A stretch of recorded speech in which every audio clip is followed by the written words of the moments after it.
It was chilly out. I pulled my long coat tight around myself as I did my best to keep a discreet distance from the homeless woman, who seemed to be aimlessly wandering here, there, and nowhere in particular. She'd been showing up a lot recently. Not just hanging out by the cash machine I passed on my way to work or pushing a trolley full of tin cans past me on the high street. No, she'd been turning up all over the place. I'd look out of my bedroom window and she'd be sat across the street. I'd get to work and she'd be lurking in the car park going through the bins. It felt a lot like she was following me. In the end, I thought, well, two can play that game. So there I was, following a homeless woman around the streets of Carlisle, Cumbria's only city, in the middle of the night. No, you have too much time on your hands.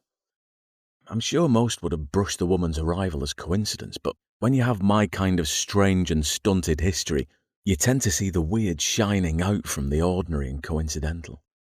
No, this wasn't one of those situations where you buy a pair of red trousers and suddenly you start noticing people wearing red trousers everywhere you look. No, this woman was following me, I was sure of it, keeping tabs on me for reasons yet to be ascertained. A little part of me even hoped it was because she recognised me. Maybe I'd been a tramp too before whatever happened and I wound up unconscious by a lake wearing nothing but a sock and an all-over bruise. Maybe that's why it had been so difficult to find out anything about my past. Perhaps I'd been on the streets for years, away from polite society, living off the grid.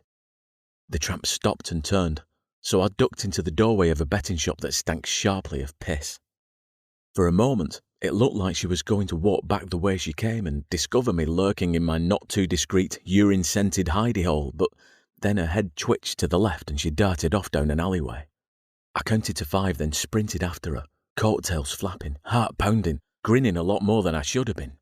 I didn't want to bust out of the alleyway and find myself smacking into the back of my quarry, so I slowed down to a walking pace, one hand trailing along the old crumbling brickwork that lined the narrow crack between two shops. And that's when the first strange thing happened. As my fingers traced the old bricks, a peculiar mood descended upon me. It was fear.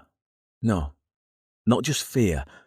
Fear mixed with hunger, mixed with pain, mixed with desire. It felt like it was washing over me again and again, a multitude of disparate emotions and memories, like I was pegged to a beach and the sea's waves were battering against me over and over, and if I didn't get away quickly, I might just drown in all of the intoxicating, terrible feelings of dread and... A scream. My hand snapped away from the bricks of the alleyway, and my head dropped back into the here and now. There had been a scream. Not in my head, not in whatever weird thing it was that I'd just experienced, but out there, in the night. Not a playing around and being young and boisterous and drunk scream, no, this was a real blood-curdler. A proper, for God's sake won't somebody help me scream. I ran towards the sound. As I burst out of the dark alleyway and into the comparatively bright square, my foot kicked something heavy, and I found myself sprawling over the obstruction and tumbling to the cobbles, my head bouncing painfully as it connected with the ground. I lay there for a few seconds, getting my breathing under control and trying to decide whether to throw up or not. I went with not. I pushed myself into a sitting position, the world tilting, and gingerly placed a finger on my throbbing temple. I could already feel a lump rising like that of a cartoon cat struck over the head with an oversized frying pan.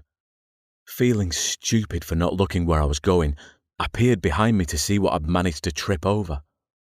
I was expecting to see a bag of rubbish or perhaps a tree root pushing up from a crack in the cobbles.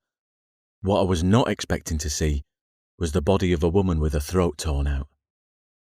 No, I wasn't expecting that at all.